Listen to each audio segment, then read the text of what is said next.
वो मैं डॉक्टर हाँ या गड्डियां का कारीगर हाँ लम्बे पै के वेखा।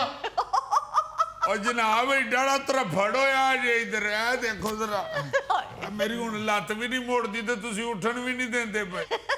ओहो कुछ नहीं होता, बरसात का मौसम है, छोटे मोटे दाने निकलते ही रहते हैं। आम कम खाया करो, अगर खाओ तो ऊपर से कच्ची लस्सी जरूर पिया करो। जाओ छुट्टी का दिन है, घर जाके रिलैक्स करो। ये गल ते सानू सवेर दी सिस्टर भी कह रही है। सारा सी समझने हैं जनाब, मैं बड़ा पुराना मरीज है इस अस्पताल का, मैनू पता है छुट्टी वाले दिन जेड़े भी डॉक्टर की ड्यूटी होवे वो फटाफट मगरों ला के मरीजों को घर भेज देंदे ने ताकि वो भी छुट्टी इंजॉय कर सकन। मेरे से ज्यादा पुराने हो तुम इस अस्पताल में।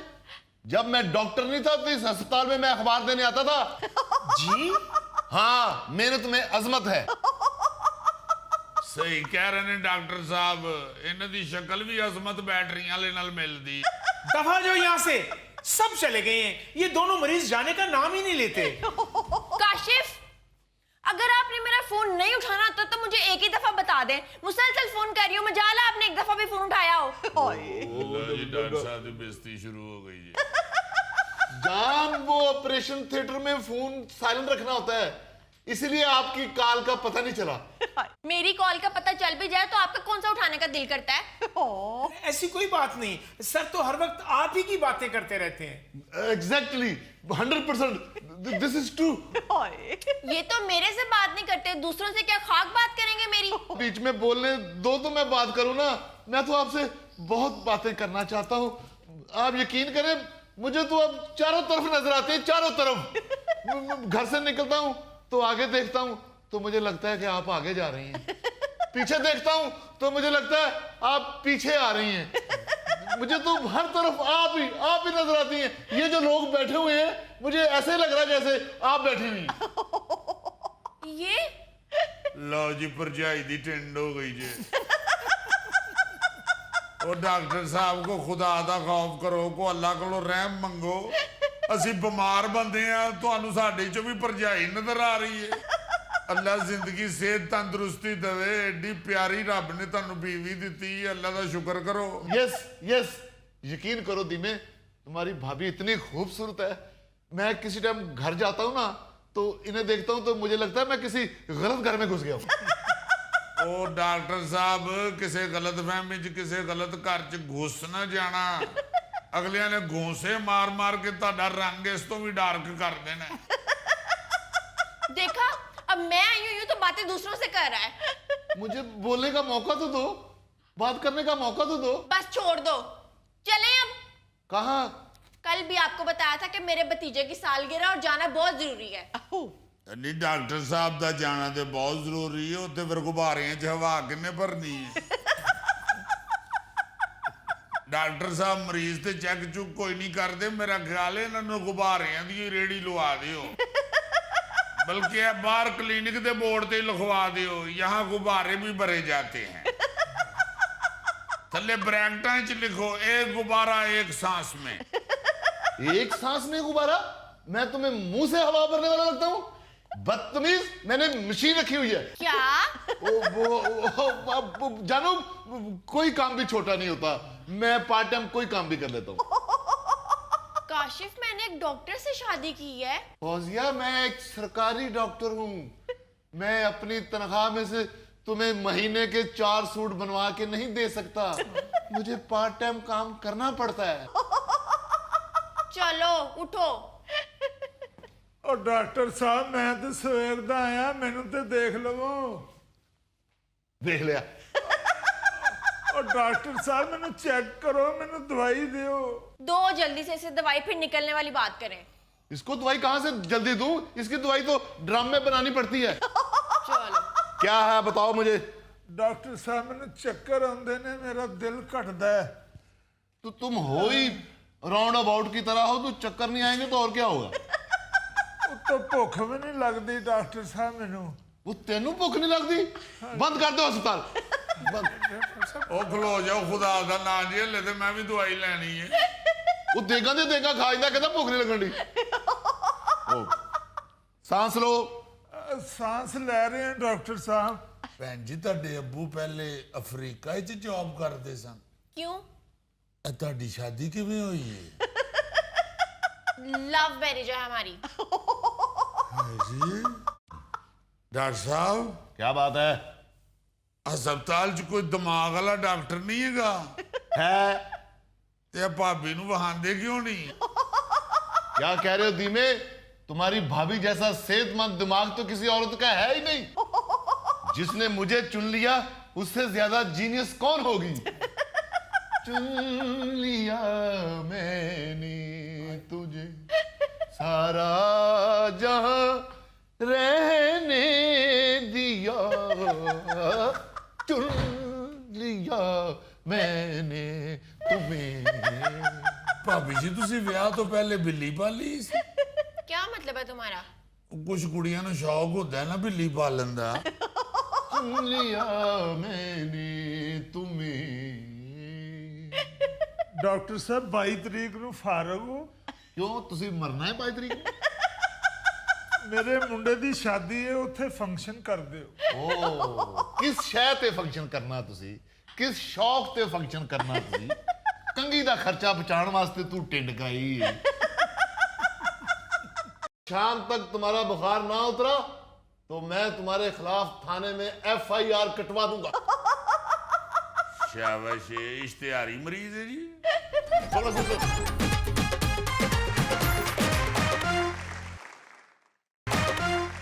अबे ओ मोटे, ਓਹੋ ਡਾਕਟਰ ਸਾਹਿਬ ਮੇਰਾ ਨਾਮ ਅਹਿਮਦ ਮੋਟਾ ਹੈ।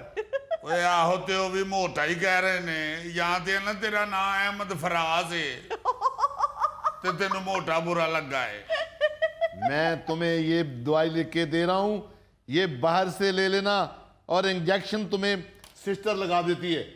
और अगर शाम तक तुम्हारा बुखार ना उतरा तो मैं तुम्हारे खिलाफ थाने में FIR कटवा दूंगा। ਸ਼ਾਬਾਸ਼ ਇਸ਼ਤਿਹਾਰੀ ਮਰੀਜ਼ ਹੈ ਜੀ ये ले। जी सर, अहमद साहब आ गए हैं। अस्सलाम वालेकुम सर। वालेकुम। सर आपने क्यों तकलीफ की? आप क्यों आए? आप मुझे हुक्म करते जरा, आप इतने हबस में कहाँ घूम रहे हैं? आप तो पसीना पसीने हुए हैं। ये ले पहुंच ले पसीना, नहीं नहीं रखो पहुंच ले। मैंने एक दफे पहुंचा हुआ। रखो यार, सारे स्यापे तो मुझे पड़े हुए हैं। काम मैं करता हूँ, राउंड मैं लगाता हूँ, वजीरों मशीरों से बेइज्जतियां मैं करवाता हूँ। ਓਏ ਆਹੋ ਜ਼ੂਰ ਤੇ ਫਿਰ ਵਜ਼ੀਰਾਂ ਮਸ਼ੀਰਾਂ ਨੂੰ ਤੇ ਗੁੱਸਾ ਚੜਨਾ ਹੈ ਤੁਸੀਂ ਕਿਉਂ ਏਸੀ ਚੱਲਦਾ ਛੱਡ ਕੇ ਤੇ ਦਫ਼ਤਰ ਚੋਂ ਬਾਹਰ ਨਿਕਲੇ ਹੋ और यार 2 मिनट के लिए वॉशरूम जाना पड़े तो एसी बंद करूं, या इमरजेंसी के लिए दौड़ लग जाए तो पहले एसी बंद करूं?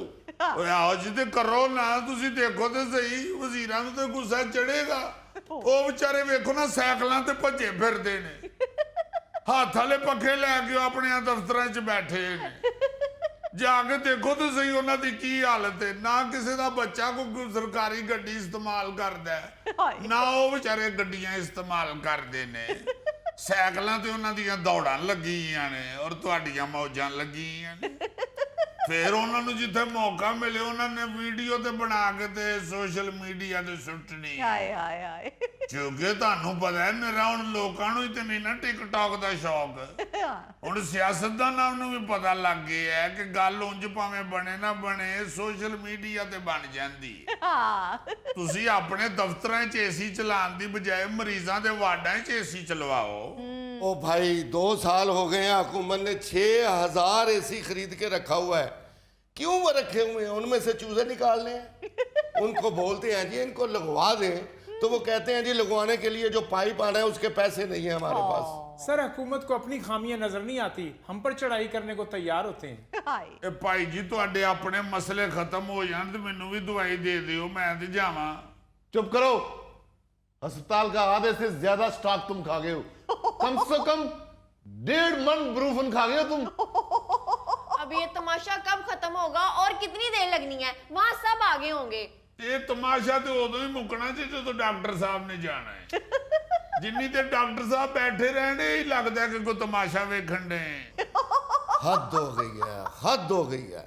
इस मुल्क का निज़ाम तो यही है कि जिसकी लाठी उसकी भैंस। ਹਾਏ कोई किसी की इज्जत का ख्याल ही नहीं करता। ਇਹ ਮੇਰਾ ਖਿਆਲ ਹੈ ਐਮਐਸ ਸਾਹਿਬ ਨੂੰ ਰਹਿ ਰਹਿ ਕੇ ਬਿਸਤੀ ਯਾਦ ਆਣ ਡਈ ਉਹ ਹਜ਼ੂਰ ਇਹ ਮੁਲਕ ਜਿਹੜਾ ਨਾ ਇਹ ਸਿਰਫ ਤਗੜਿਆਂ ਲੋਕਾਂ ਦਾ ਜੇ ਜਨਾਬੇ ਆਲੀ ਇੱਥੇ ਤੇ ਹੁਣ ਗਵਰਨਮੈਂਟ ਨੂੰ ਵੀ ਸਮਝ ਆ ਗਈ ਏ ਟਿਕਟੌਕਾਂ ਤੇ ਫੇਸਬੁੱਕਾਂ ਨਾਲ ਹੀ ਕੰਮ ਬਣਦਾ ਏ ਹੁਣ ਤੇ ਇਹੋ ਖੁਸ਼ੀ ਜੇ ਡੋਂਟ ਵਰੀ ਕੋਈ ਐਸੀ ਗੱਲ ਨਹੀਂ ਆਪ ਉਹਨਾਂ ਨੇ ਕਿਹੜਾ ਇਹਨਾਂ ਹਸਪਤਾਲਾਂ 'ਚ ਜਾਣਾ ਹੁੰਦਾ ਹਾਏ ਇਹ ਦੇਖੋ ਨਾ ਸਿੰਧ ਦਾ ਇੱਕ ਵਜ਼ੀਰ ਬਿਮਾਰ ਹੋਇਆ ਜੇ ਤੇ ਉਹਨੂੰ ਫਟਾਫਟ ਅਬੂ ਜ਼ੈਬੀ ਲੈ ਗਏ ਨੇ ਇਹ ਪੰਜਾਬ ਵਿੱਚ ਵੀ ਇਹੋ ਖੁਸ਼ੀ ਹੈ ਤਗੜਾ ਬੰਦਾ ਬਿਮਾਰ ਹੁੰਦਾ ਹੈ ਤੇ ਉਹ ਬਾਹਰ ਟੁਰ ਜਾਂਦਾ ਇਲਾਜ ਕਰਾਉਣ ਵਾਸਤੇ ਬਿਲਕੁਲ ਮਾੜਾ ਬੰਦਾ ਜਿਹੜਾ ਉਹ ਇੱਥੇ ਹਸਪਤਾਲਾਂ 'ਚ ਖੱਜਲ ਹੁੰਦੇ ਆ ਹਾਏ ਤੇ ਹਸਪਤਾਲਾਂ ਦੇ ਡਾਕਟਰ ਸਿਆਸਤਦਾਨਾਂ ਦੇ ਹੱਥੋਂ ਖੱਜਲ ਹੁੰਦੇ हर वाकये की वीडियो सोशल मीडिया पे डाल देते हैं।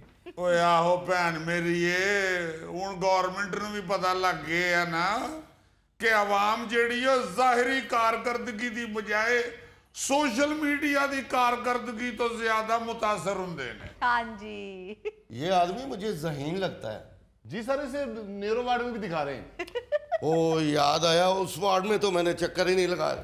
मैं लगा के आता हूँ चक्कर। जी जी भाभी जी ये ਤੁਹਾਡੀ ਵਾਕਈ ਲਵ ਮੈਰਿਜ ਹੈ जी ਤੁਹਾਡੀ ਫੈਮਿਲੀ ਚ ਤੁਹਾਨੂੰ ਮਲੰਗਣੀ ਕਹਿੰਦੇ ਸਨ दी में जी जी सर जी 2 फिल्में मैंने दिल से देखी हैं सोनम बाजवा की, तो अल्लाह ने मुझे वैसी बीवी दे दी। ਤੇ ਤੁਸੀਂ ਵੀ ਕੋਈ ਗਿੱਪੀ ਗਰੇਵਾਲ ਲੱਭਣਾ ਸੀ, ਤੁਸੀਂ ਮਿੱਟੀ ਗਰੇਵਾਲ ਲੱਭ ਲਿਆ। दी में हर चीज ने मिट्टी हो जाना है, तुम भी मिट्टी हो, मैं भी मिट्टी हूं, ये भी मिट्टी की ट्राली है, हर चीज मिट्टी हो जानी है। ओहो अब चलें भी, कितनी देर हो गई है, ये नर्स है ना सारा कुछ संभाल लेगी, कोई इमरजेंसी हुई तो आपको कॉल कर लेगी। डार्लिंग आपको सालगिरह की पड़ी हुई है, इधर एमएस साहब घूम रहे हैं, मैं तो 1 इंच भी नहीं हिल सकता यहाँ से। ये क्या बात हुई, हमारा तो रात को मरी निकलने का भी प्लान था, मुझे नहीं पता, उठ के चलो मेरे साथ। ओहो जानू मैं कैसे बताऊं, मैं मरी नहीं जा सकता, गोल गोल चढ़ाइयों में मुझे मेरा दिल खराब होता है। शराब पानी जहां गाड़ियां धोते हैं वो लड़के मेरे पे पानी फेंकते हैं, आगे अगर नसिया गली चले जाऊं तो बांदर मुझे जूते करते हैं, और ऊपर से तुम्हें पता है कि अस्पतालों में सख्ती हुई हुई है, क्यों मुझे नौकरी से निकलवाना है। ठीक है बैठे रहो, मैं जा रही हूँ। लो जी ओ पई जी लव मैरिज। तुम जैसे लोगों ने इस सस्सी पुन्नू को मिलने नहीं दिया था, तुम्हारे जैसे लोगों की वजह से हीर रांझा खज्जल होते रहे हैं, तुम्हारे जैसे लोगों ने इस सोनी का घड़ा बदला था। ओगो खुदा दा खौफ करो डॉक्टर साहब, ਉਹ ਸਾਰੇ ਕੇਸ ਮੇਰੇ ਤੇ ਹੀ ਪਾਈ ਜਾਣ ਡਏ ਹੋ। ਉਹ ਭਾਬੀ ਹੁਣ ਨਾਰਾਜ਼ ਹੋ ਕੇ ਚਲੇ ਗਏ ਨੇ, ਤੁਸੀਂ ਉਹਨਾਂ ਨਾਲ ਉਹਨਾਂ ਦੇ ਭਤੀਜੇ ਦੀ ਸਾਲਗਿਰਹ ਤੇ ਨਹੀਂ ਜਾਣ ਡਏ। ਇਹ ਤੇ ਫਿਰ ਹੋਣਾ ਹੀ ਸੀ ਜੋ ਤੁਹਾਡੇ ਨਾਲ ਹੋਇਆ ਹੈ। ਬਹਰਹਾਲ ਕੋਈ ਗੱਲ ਨਹੀਂ, ਕਿਹੜਾ ਪਹਿਲੀ ਵਾਰੀ ਹੋਇਆ, ਦਵਾਈ ਆ ਲਾਓ ਜਨਾਬ। 36 दफा इस औरत को कहा है कि अब वीडियो बनाकर सोशल मीडिया पे डाल देते हैं। 36 दफा इसे कहा है कि अस्पतालों में बहुत सख्ती हो गई है। 36 दफा इसे कहा है मुझसे पहली सी मोहब्बत मेरे महबूब न मान, मुझसे पहली सी मोहब्बत मेरे महबूब न मान। हाय डॉक्टर साहब, डॉक्टर साहब, ढन ढन ढन। हाय डॉक्टर साहब, कुत्ता। क्या कह रहे हो? ओ जी कुत्ते ने काट लिया मुझे। किसी को कीड़े ने काट लिया है, किसी को कुत्ते ने काट लिया है, आखिर तुम क्यों गए कुत्ते के पास? ਮੋਟਰਸਾਈਕਲ ਨੂੰ ਪੈਂਚਰ ਲਵਾਉਣ ਗਿਆ ਸੀ ਜੀ ਕੁੱਤੇ ਕੋਲੋਂ। ਉਹ ਗੱਲ करो घर वाली डॉक्टर साहब, तुम कुत्ते के पास क्या लेने गए थे? ਉਹ ਹਜ਼ੂਰ ਇਨਸਾਨ ਨਹੀਂ ਜਾਂਦਾ ਕੁੱਤੇ ਕੋਲ, ਕੁੱਤਾ ਆਂਦਾ ਇਨਸਾਨ ਕੋਲ। ਇਹ ਜਿੰਨੇ ਗਲੀਆਂ ਚ ਗੋਲ ਦੇ ਗੋਲ ਕੁੱਤੇ ਫਿਰਨ ਡਏ ਨੇ, ਮੈਂ ਤੇ ਆਪ ਕਈ ਵਾਰੀ ਘਰ ਜਾਂਦਾ ਕੁੱਤੇ ਦੇ ਹੱਥੋਂ ਕੱਟਣ ਤੋਂ ਬਚਿਆ ਵਾਂ। और कुत्ते के हाथों कैसे बचे तुम? वो कुत्ता दांत से काटता है, हाथों से नहीं काटता। डॉक्टर साहब पहले मैनू फटाफट टीका ला दो। चुप करो, तुम डॉक्टर से ज्यादा सियाने हो। मुझे हिदायत दे रहे हो, मुझे डायरेक्शन दे रहे हो। कुत्ते से मुज़ाकरात कर नहीं सका और मेरे से कर रहा है। और तुमने कुत्ते को क्यों नहीं कहा कि तुम्हारी मेरी फ्रैंकनेस नहीं है, मत काटना मुझे। और डॉक्टर साहब कुत्ते कब बात सुनते हैं? क्यों नहीं सुनते, क्यों नहीं सुनते? मैंने कई दफा उनसे मुज़ाकरात किए हैं और अमन का रास्ता ढूंढ लिया। ਉਹ ਬਸ ਜਨਾਬ ਇੱਥੇ ਸਾਡੇ ਕੋਲ ਸਿਸਟਮ ਹੀ ਨਹੀਂ ਹੈਗਾ ਕੁੱਤਿਆਂ ਕੋਲੋਂ ਬਚਣ ਵਾਸਤੇ ਜਾਂ ਕੁੱਤੇ ਮਾਰਨ ਲੱਗ ਪੈਂਦੇ ਨੇ ਤੇ ਜਾਂ ਫਿਰ ਹਸਪਤਾਲਾਂ 'ਚ ਕੁੱਤੇ ਕੇ ਕਾਟੇ का टीका पहुंचा ਛੱਡਦੇ ਨੇ। हाय मैंने कल सोशल मीडिया पे एक वीडियो देखी है डॉक्टर साहब। हाँ हाँ हाँ, चीन में वहां पे हुकूमत ने कुत्तों के काटने से बचने के लिए ऐसा कमाल तरीका अपनाया है। उन्होंने जनाब एडा एडा डंडा कुत्तियां दे गले च बन छड्डे है जी। ਉਹ ਅਗਰ ਕਿਸੇ ਨੂੰ ਕੱਟਣ ਵਾਸਤੇ ਦੌੜਦੇ ਵੀ ਨਹੀਂ ਨਾ ਜੀ ਤੇ ਪੈਰਾਂ 'ਚ ਉਹਨਾਂ ਦੇ ਡੰਡਾ ਆ ਜਾਂਦਾ, ਉਹਨਾਂ ਕੋ ਦੌੜ ਹੀ ਨਹੀਂ ਜਾਂਦਾ। ਉਹ ਜਿਹੜੇ ਬੰਦੇ ਨੂੰ ਕੱਟਣਾ ਚਾਹੁੰਦੇ ਨੇ ਉਹ ਦੌੜ ਲਾ ਦਿੰਦਾ। ਜਾਂ ਫਿਰ ਕਈ ਕੁੱਤੇ ਜਿਹੜੇ ਸਿਆਣੇ ਬਣਦੇ ਨੇ ਨਾ, ਉਹਨਾਂ ਨੇ ਮੂੰਹ ਨਾਲ ਡੰਡਾ ਚੁੱਕ ਕੇ ਤੇ ਦੌੜ ਲਾਈ ਏ। ਉਹ ਵੀ ਨਹੀਂ ਕੱਟ ਸਕਦੇ ਕਿਉਂਕਿ ਕੱਟਣਾ ਮੂੰਹ ਨਾਲ ਤੇ ਮੂੰਹ ਨਾਲ ਤੇ ਡੰਡਾ ਚੁੱਕੇ ਆ। Good idea, very good idea. ਉੱਥੇ ਤੇ ਡਾਕਟਰ ਸਾਹਿਬ ਹੁਣ ਚੀਨ 'ਚ ਕੁੱਤਿਆਂ ਨੂੰ ਵਿਚਾਰਿਆਂ ਨੂੰ ਆਪਣੀ ਮੁਸੀਬਤ ਪਈ ਰਹਿੰਦੀ ਏ। हाय ਉਹ ਬਜਾਏ ਕਿਸੇ ਨੂੰ ਵੱਢਣ ਤੇ ਡੰਡਾ ਹੀ ਸਾਂਭਦੇ ਫਿਰਦੇ ਨੇ। ਉਹ ਜਿਸ ਤਰ੍ਹਾਂ ਇੱਕ ਔਰਤ ਦਾ ਬੱਚਾ ਅੰਗੂਠਾ ਚੂਸਣੋਂ ਨਹੀਂ ਸੀ ਨਾ ਹਟਦਾ, ਉਹਨੇ ਆਪਣੀ ਸਹੇਲੀ ਕੋਲੋਂ ਪੁੱਛਿਆ, ਉਹਨੇ ਕਿਹਾ ਤੇਰਾ ਬੱਚਾ ਅੰਗੂਠਾ ਚੂਸਦਾ ਰਹਿੰਦਾ ਸੀ, ਤੂੰ ਕਿਵੇਂ ਬਾਤ ਕੀਤਾ ਇਹਨੂੰ, ਹੁਣ ਨਹੀਂ ਅੰਗੂਠਾ ਚੂਸਦਾ। क्या ਉਹਦੀ ਸਹੇਲੀ ਨੇ ਕਿਹਾ ਕਿ ਭੈਣ ਮੇਰੀ ਹੈ, ਮੈਂ ਆਪਣੇ ਮੁੰਡੇ ਨੂੰ ਢਿੱਲੀ ਜੀ ਨਿੱਕਰ ਸਵਾ ਦਿੱਤੀ ਸੀ, ਉਹ ਸਾਰਾ ਦਿਨ ਨਿੱਕਰ ਹੀ ਸਾਂਭਦਾ ਫਿਰਦਾ ਸੀ, ਇਸ ਵਾਸਤੇ ਨਾ ਉਹਦਾ ਹੱਥ ਵਿਹਲਾ ਹੁੰਦਾ ਸੀ ਤੇ ਨਾ ਉਹ ਅੰਗੂਠਾ ਚੂਸਦਾ ਸੀ। धीमे, इतने इतने अच्छे आइडिया हैं तुम्हारे पास, तुम इलेक्शन लड़के हुकूमत में क्यों नहीं आ जाते? ਡਾਕਟਰ ਸਾਹਿਬ ਇਹ ਜਿੰਨੇ ਵੀ ਹਕੂਮਤਾਂ 'ਚ ਬੈਠੇ ਹੁੰਦੇ ਜੇ ਨਾ, ਇਹ ਹਕੂਮਤ 'ਚ ਆਉਣ ਤੋਂ ਪਹਿਲੇ ਇਹਨਾਂ ਕੋਲ ਵੀ ਬੜੇ ਬੜੇ ਅੱਛੇ ਆਈਡੀਆ ਹੁੰਦੇ ਨੇ। हाय ਇਲੈਕਸ਼ਨ ਜਿੱਤਣ ਦਾ ਤੇ ਹਕੂਮਤ 'ਚ ਆਉਣ ਦਾ ਪਹਿਲਾ ਸਾਈਡ ਇਫੈਕਟ ਹੀ ਇਹ ਹੁੰਦਾ ਹੈ ਕਿ ਬੰਦੇ ਦੇ ਸਾਰੇ ਆਈਡੀਆ ਮਰ ਜਾਂਦੇ ਨੇ। ਔਰ ਸਿਰਫ ਉਹ ਆਈਡੀਆ ਮਰਦੇ ਨੇ ਜਿਹੜੇ ਉਹਨਾਂ ਨੇ ਆਵਾਮ ਦੀ ਖਿਦਮਤ ਵਾਸਤੇ ਸੋਚੇ ਹੁੰਦੇ ਨੇ। हाय ਔਰ ਸਾਰੇ ਉਹ ਆਈਡੀਆ ਬਚ ਜਾਂਦੇ ਨੇ ਜਿਹੜੇ ਉਹਨਾਂ ਨੇ ਆਪਣੀ ਖਿਦਮਤ ਵਾਸਤੇ ਸੋਚੇ ਹੁੰਦੇ ਨੇ। छोड़ो इसको, ये तो बोलते रहता है। लिव इट, जाओ बाहर से कुत्ता लेके आओ। जी ओ मेरा मतलब है कुत्ता काटे का टीका लेके आओ। Yes yes yes. ਜੇ ਟੀਕਾ ਨਾ ਲੱਭਾ ਤੇ ਫਿਰ ਕੁੱਤਾ ਹੀ ਲੈ ਆਣਾ।